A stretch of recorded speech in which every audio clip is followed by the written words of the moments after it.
it's been a while since we discussed Manti Te'o on the show. We kind of talked to you about the initial reports about how it turned out that his girlfriend didn't really exist, but there were a lot of questions surrounding that story. Did Manti Te'o make it up himself? Was he the victim of a hoax? And it's becoming increasingly obvious that he was a victim of a hoax. Now, this story continues to develop, so who knows where we're going to be next week. But currently, there's a 22-year-old man who is behind this alleged hoax.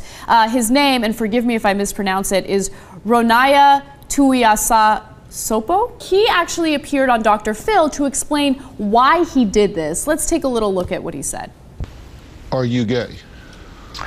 Honestly, if you look at this situation and look at everything that I've been through in this, of course, yeah, I would say, yeah, I am gay. But honestly, I'm so confused. I'm so lost, and I'm just finding me in this whole experience, and all these problems are you know, introducing me to myself through everything.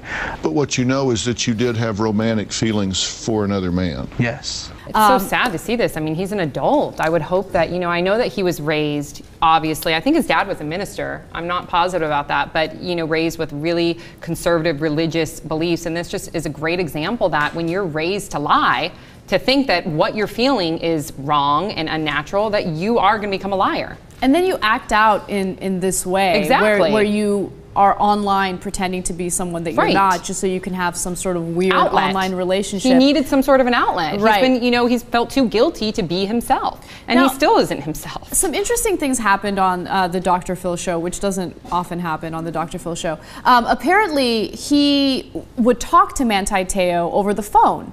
And Dr. Phil was like, did you have other people involved? Because you don't have a feminine voice.